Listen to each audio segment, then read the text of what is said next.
Magyana Timandasya Gana Gana Salakaya Chaksusumita Yena Tasma Sri Gurave Sri Chaitanya Manobhishta Stapita Yena Bhutale Sayarupa Kadamaya Dadati Sampadantikam Vandeha Sri Guru Sitam Parakamala Sri Guru Vaishnavascha Sri Rupan Sakajata Sahagana Raghunatha Vitan Sajiva Sadvaitam Savadutam Parijanan Saitam Sri Krishna Chaitanya Deva Sri Radha Krishna Padasahagana Lalita Sri Vishakapetamscha He Krishna Karuna Sindhu Rinabandhu Jagapati Gopesha Gopika Kuntu Radha Kanta Namastate Tapta Kanchana Gorange Radha Vrindavan Vishavana Sute Devi Panamami Hare Priya Vanchaka Patarabhyascha Kripa Sindhi Bevacha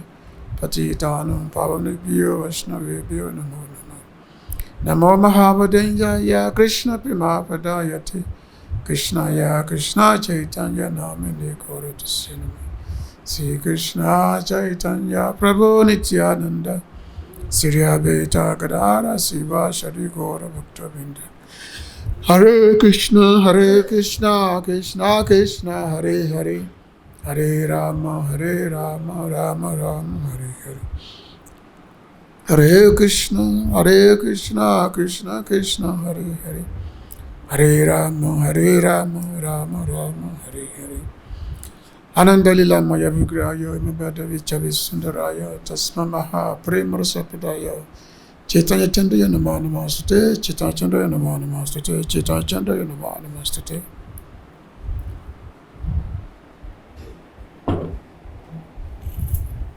So today we are reading from Bhagavad-Gita, chapter 10, text 19, the section of Vibhūta-yoga section of the Bhagavad-Gita, which is the opulence of the absolute Vibhūta-yoga. This is where Lord Krishna is saying something about himself, about his own glories. So text number 19. śrī-bhagavān uvāca hanta kathayiṣyāmi divyā ātma-vibhūtayaḥ prādhānyataḥ kuru-śreṣṭha nāsty anto vistarasya hanta, yes, te, unto you, kathayiṣyāmi, I shall speak. Divyā, divine, he, certainly, ātma-vibhūtayaḥ,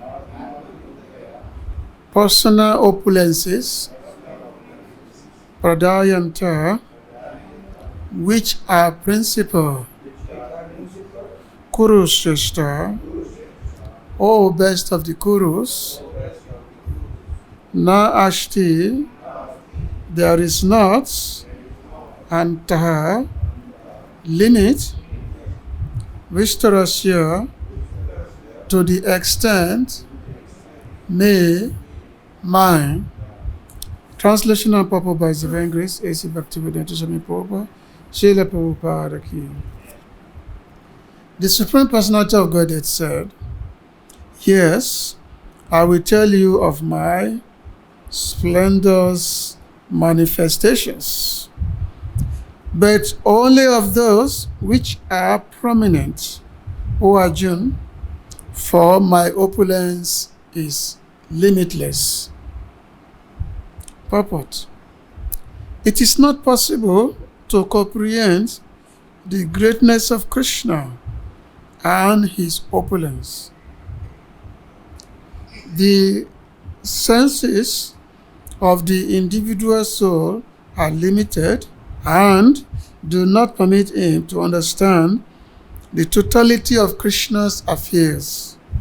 Still, the devotees try to understand Krishna, but not on the principle that they be able to understand Krishna fully at any specific time or in any state of life.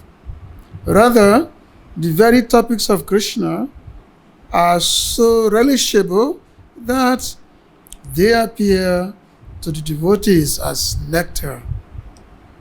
Thus, the devotees enjoy them.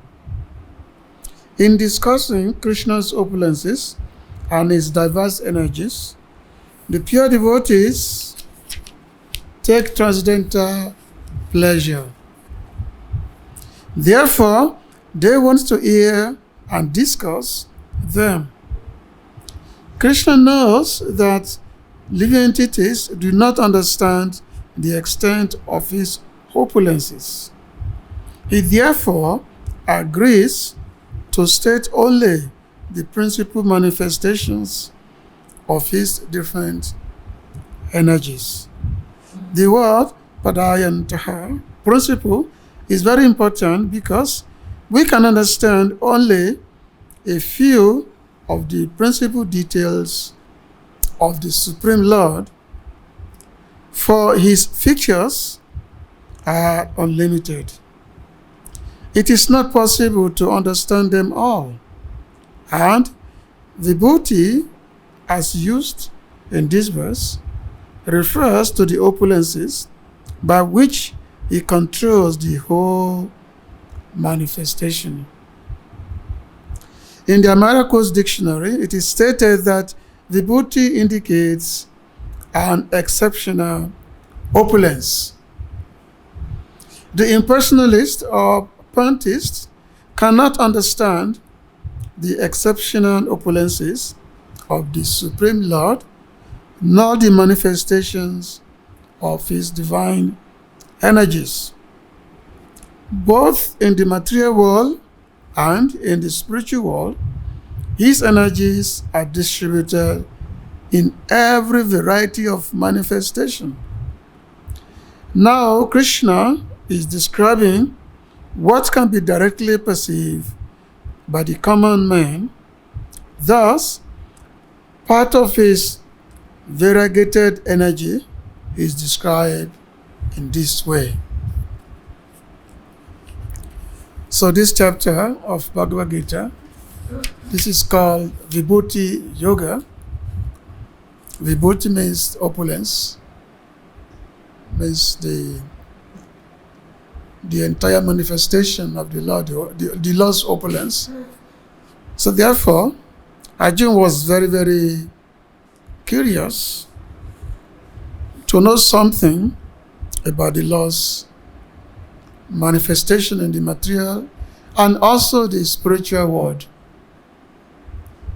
In the text number 8 of this chapter, the Lord says, Aham sarvasya prabhavo mata savam prabhatate iti mata bhajantema buddha bhava samamvita, that everything is coming from me. Aham sarvasya, everything you can think of, you can see. All material manifestation, they are coming from my body, from my energy. Krishna says everything is coming from him. It's just like as Vishnu, at the beginning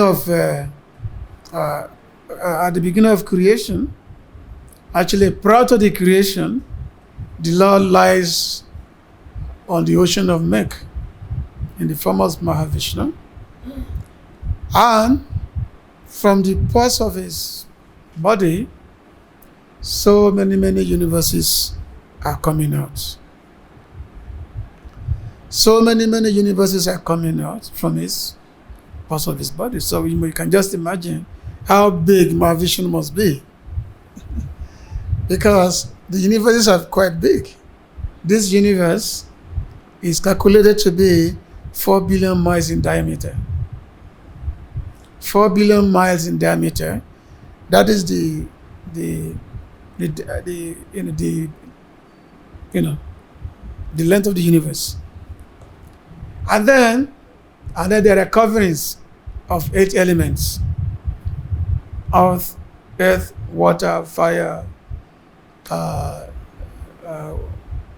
water, hair, intelligence, karma, bodhi, sky, mind, intelligence, and then the ego. So the 8 elements, there are 8 coverings of the universe. Now, each of the coverings is 10 times the previous one. So which means this universe is 4 billion miles. So the first covering is the earth. And that covering is 10 times the diameter of the universe, which means it's 40 miles. Is it? No, 40 billion miles in diameter. Then the next one, fire, and the next one, earth, water, fire. The next one is water, another covering. That also is 10 times the covering of the earth. So 40 times 10, 400 billion miles. Then the next one after that is the fire covering, which is also 10 times the covering, the 10 times the covering of the water. So which means 4,000 billion miles. So you can just imagine, by the time you reach the covering of the ego, that's a lot. We're talking of thousands and thousands, sometimes of billions of miles. Quite big. Now that is just one universe, and there are millions and millions of universes which are coming from the body of Vishnu. So you can just imagine, we cannot even begin to think about how vast the Lord's opulence is. So the Lord is telling Arjuna, he said, look, everything is coming from my body, everything is coming from me. Hanta, Vasha, Prabhato, Mata, Sama, Prabhato, everything is coming from me. Whatever you can think of, even whatever you cannot even think of, it's all coming from me. So therefore, the Lord said, iti mata bhajantima. So those who have understood this, they don't waste their time trying to speculate what is the origin of things. They simply understand, yes, everything is coming from Krishna, everything is coming from the Lord. So what do? They worship. They do bhajan, they do Krishna bhajan. The Lord said, iti mata bhajantima, Buddha Bhava Samambita, with great feelings, with great love, my devotee, they do my bhajan. Because they no longer waste their time in terms of how every manifestation is. So the Lord's telling Arjuna, because Arjuna, he had asked, he said, I want to know something about, please tell me something about yourself. Because Arjuna, of course, is a great friend of the Lord. Arjuna is a great devotee. He's also a great friend. So Arjuna is in the topmost category of devotee. So he knows who Krishna is. And that is why in the battle of prior to the beginning of the battle of Kuru-śreṣṭha, the Mahabharata war, when Arjuna and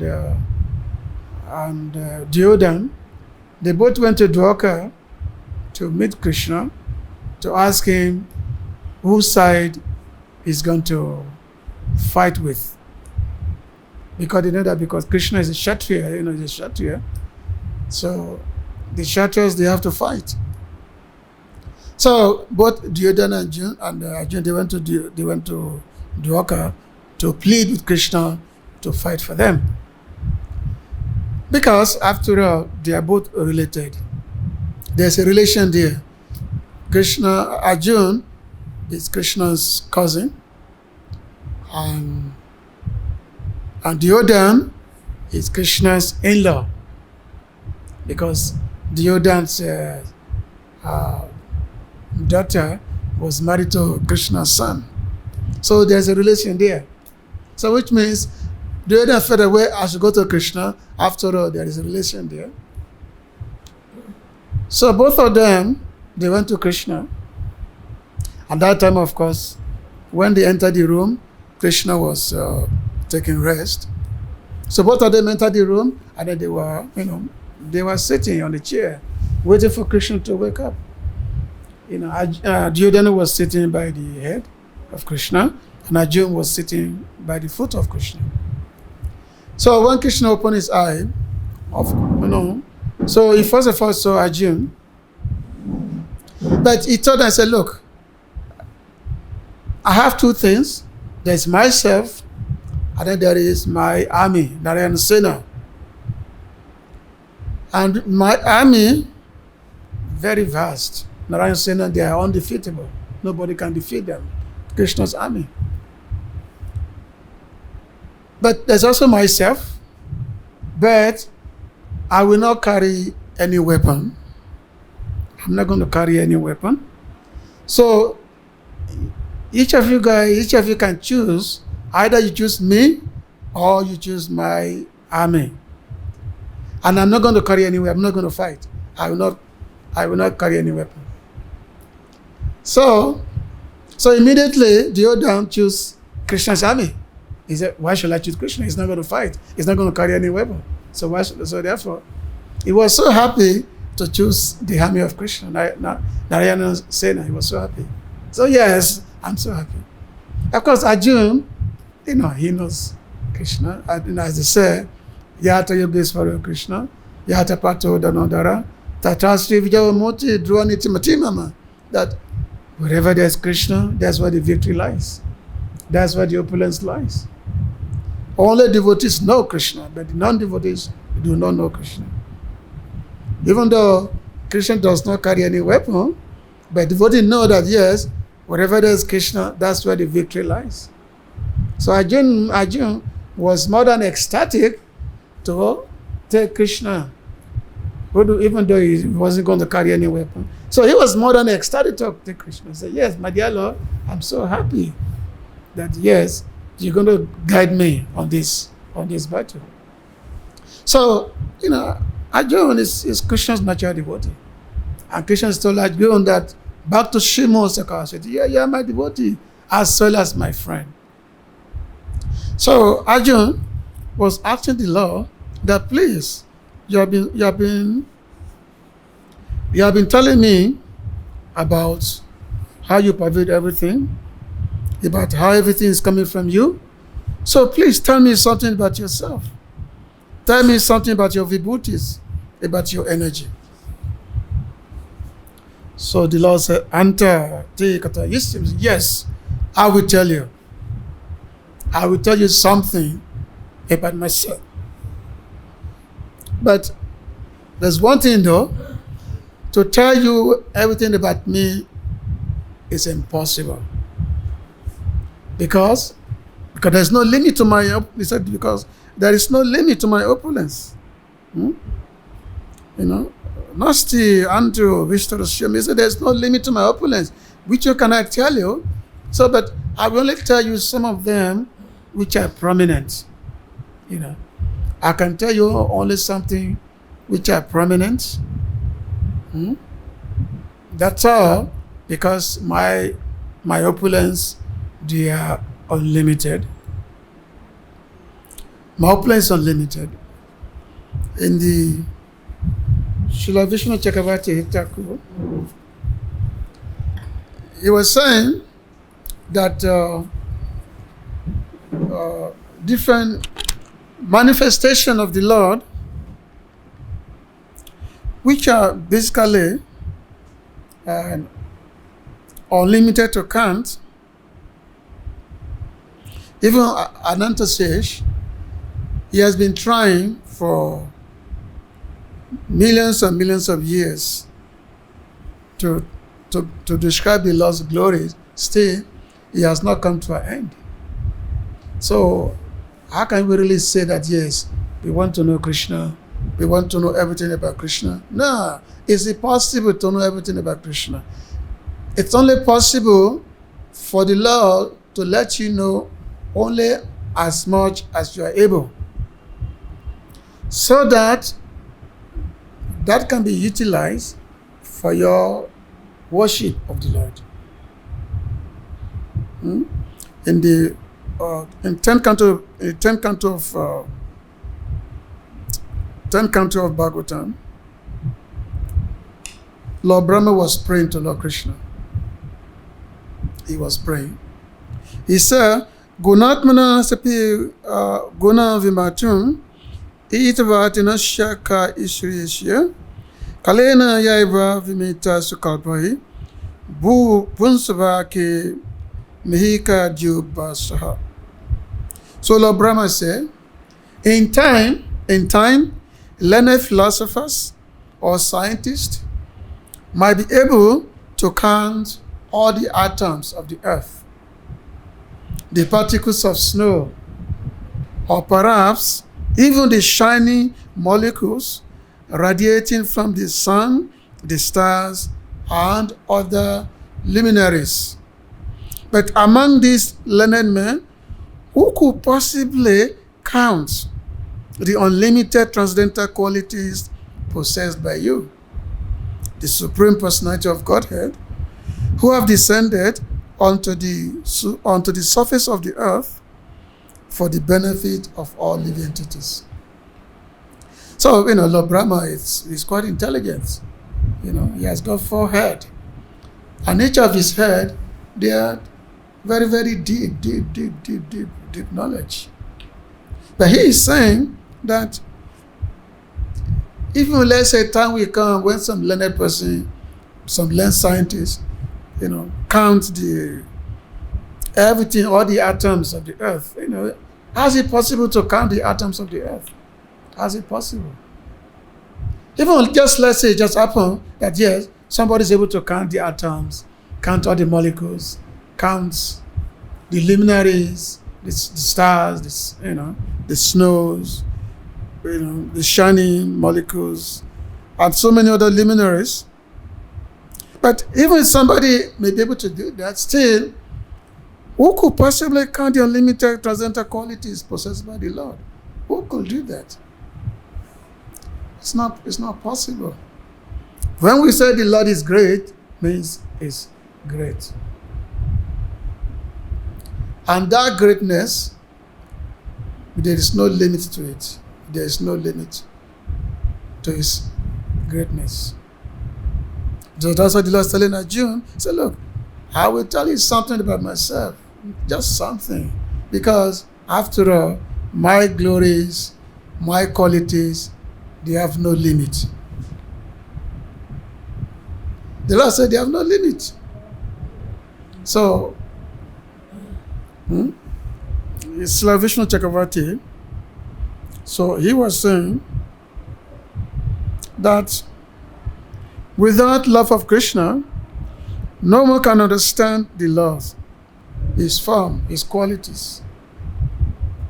Even those who have surpassed the material ocean, full of knowledge, cannot understand that form. If the men of this world cannot understand you, even if you are present before us, we cannot understand you. Thus, it goes without saying that no one can describe your innumerable sweet qualities.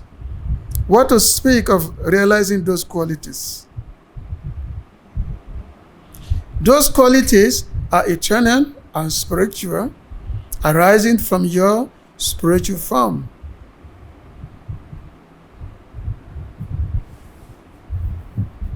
So the Lord is possessed of qualities which arise from his swarup, or his original form, but who can count those qualities? No one can. The avatars, such as Sankarshan, who descend on the earth to extinguish the suffering of the world, can count the particles of dust, or the snowflakes, or even the particles of sunlight. But even if they count continuously, they cannot come to an end of enumerating your glories. There is another meaning of Gunatmana. The Lord is protector of the world, consisting of 3 gunas. No one can come to an end of counting the qualities of you who engage in pastimes of protecting the universe. What to speak then of being able to describe your astonishing qualities, which engage you in sweet pastimes such as stealing yogurt. Of course, we know that even when the Lord was here, 5,000 years ago, it was especially here in Vrindavan, whereby he was performing such unique, such very sweet, blissful pastimes with his devotees, whereby the Lord will go to the forest with the cowherd boys. They will have a picnic, and each of the cowherd boys and Krishna, they will be exchanging food items with each other. Like, cowherd boy, they will put food into Krishna's mouth. Therefore, they will buy the food, buy some laddu or something, and as they eat, and then they put it into Krishna's mouth. And then Krishna will also do the same thing. So, witnessing these activities, the demigods, they become bewildered. How is it possible? The Supreme Lord engage in these activities? They become bewildered. And that's what propelled Brahmaji to come and actually steal all Krishna's friends. He came, he stole all the friends of Krishna. He stole the cowherd boys, the cows, the calf. He stole all of them. He said, now I want to see what he's going to do. But Krishna, nobody can disturb his activities. Impossible. So even though Brahmaji, he took all Krishna's friends, his cows and calves, he put them in a cave, but immediately Krishna manifested the same numbers of boys and calves and cows, the same number. Immediately replicated them, and he was enjoying his pastimes as before.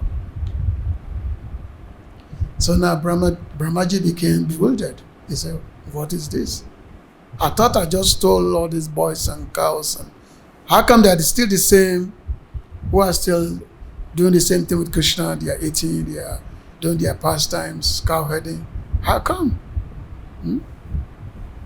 So Brahmaji, who thought himself to be very highly intelligent, he became totally confused. So he came down. When he realized his folly, so he came down and then was making all kinds of prayer to Krishna. Hey Krishna, you are the everything. No one can. There's no amount of intelligence that can enable a person to know you. Of course, he made so many prayers. Many of those prayers, it has different meanings. But essentially, Brahmaji was making a prayer so that Krishna will not be angry with him, because he just came and tried to create disturbance. So he has to make prayer. He has to do like a quick damage control, so that the Lord does not become very angry with him. So Brahmaji is saying that people may try to understand you, and there's another verse also in the same the same prayers of in the prayers of Lord Brahma, whereby he's saying 38.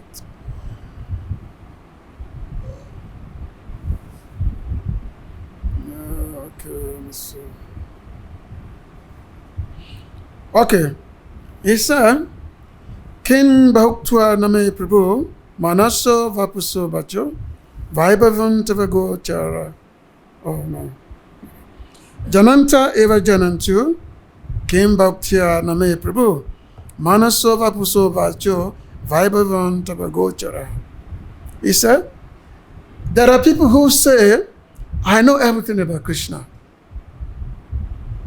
He said, this is Lord Brahma speaking. He said, there are people who say, I know everything about Krishna. Let them think that way. As far as I'm concerned, I do not wish to speak very much about this matter. Oh my Lord, let me say this much. As far as your opulences are concerned, they are all beyond the reach of my mind, body, and words. So Brahma said, your opulence is beyond my mind, beyond the reach of my mind, my body, my everything. There's a very beautiful purport which Vishnu Chakravarti wrote about this one. So Lord Krishna is telling Brahma, he said, oh Brahma, what you have said is absolutely true. There is no one else in the universe who can explain about my form, my brother devotees, my pastimes, and my bhakti in front of me. So, fearing that the Lord would request him to speak further, Brahma then speaks with shame, fear, and repentance. Brahma said, I am of that category. I am the greatest fool. Then Lord Krishna said, oh Brahma, then why have you spoken till now if you're a fool? So Brahma said, speaking too much in your presence will show my foolishness. Then Krishna says, oh Brahma, please speak the truth. Then Brahma said, my mind cannot grasp your powers by meditation. My eyes cannot grasp your form. My words cannot describe you. As I said previously, who can describe your heaps of good qualities? Another meaning is, I cannot grasp the powers of your mind with my senses. I cannot understand what is in your mind. Sakshat Vaiva Kim Uta Utsakat. I cannot understand anything about your body or any of your words, which are the Vedas.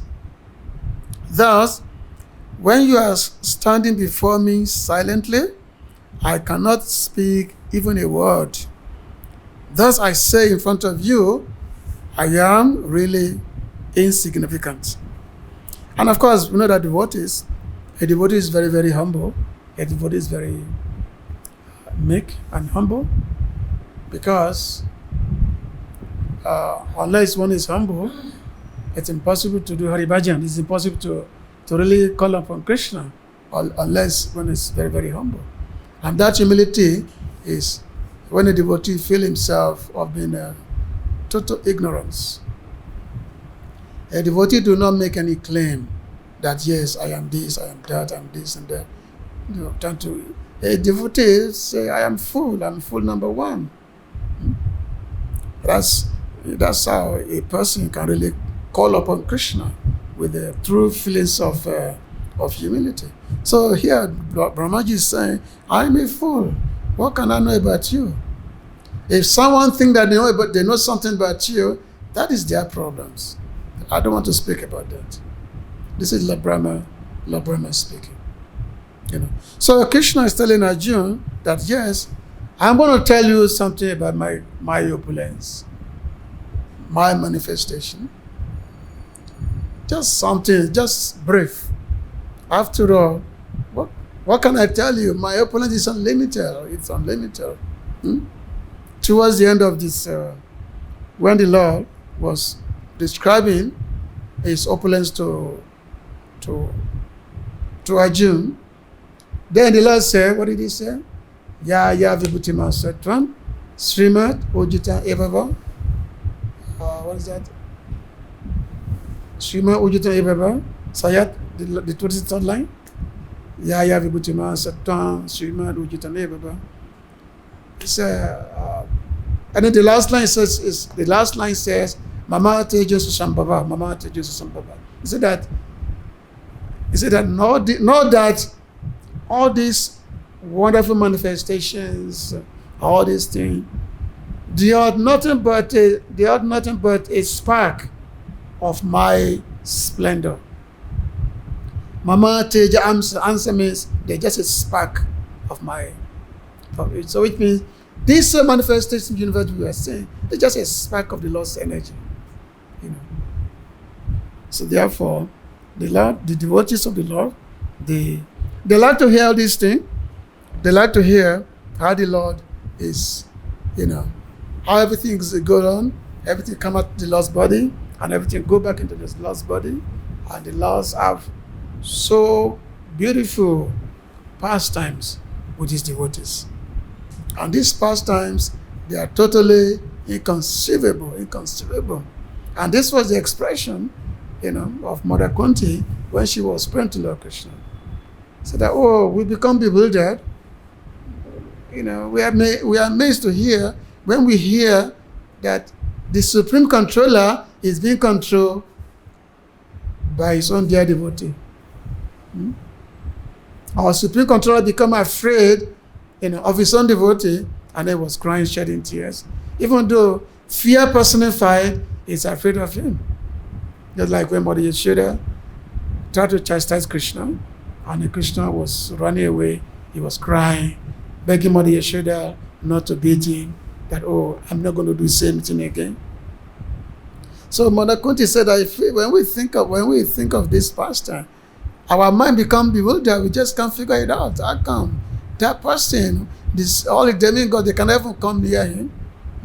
The third person, if I become afraid, just to even come near the Lord. And at the same time, the same person is afraid of his mother, because his mother is going to beat him.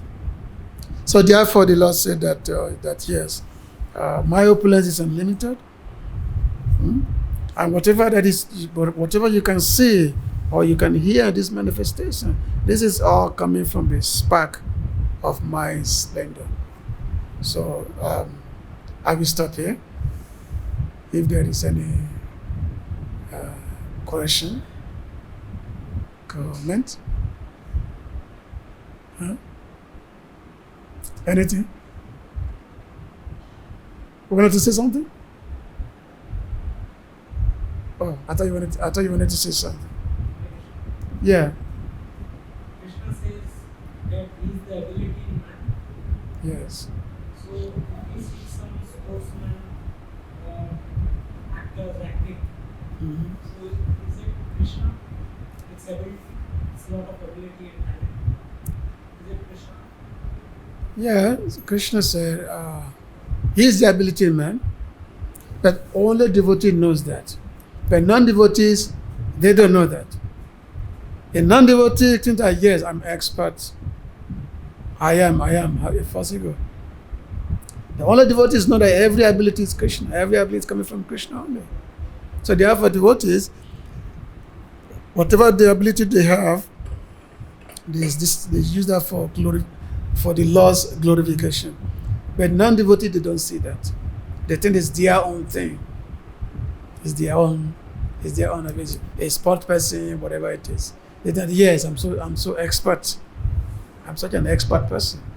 But Krishna is the ability in man. He's the ability. He's the one that is giving,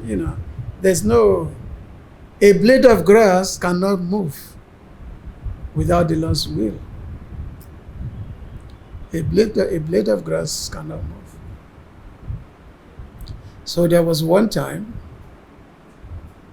the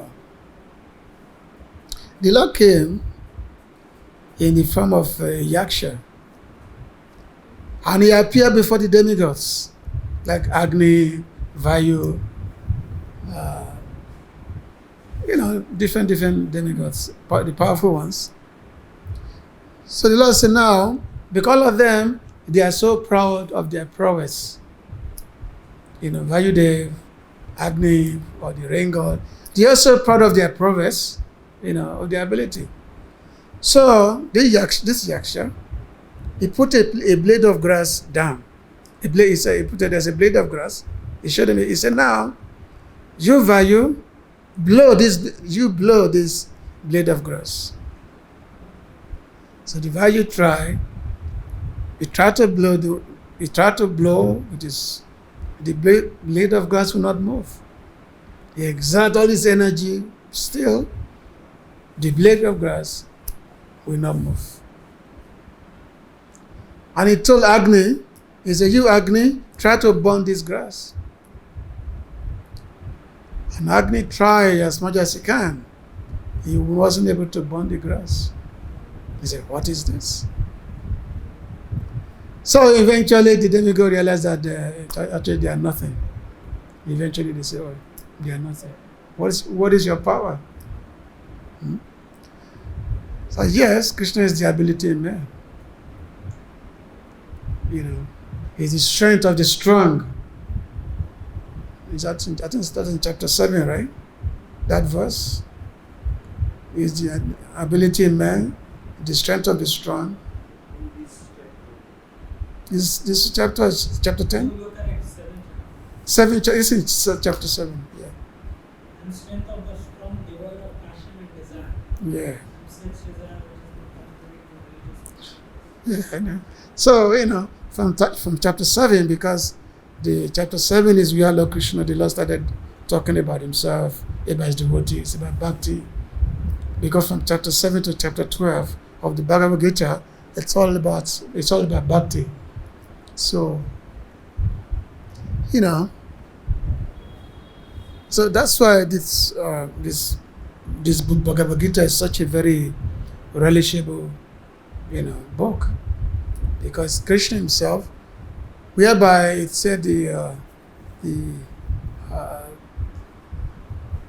what is that glorification of the Gita? Savo Panisado Gabo, Dugdan Gopalanandana, Dugdan Gopalanandana, Patu Vatsu, Sudi Bhokta,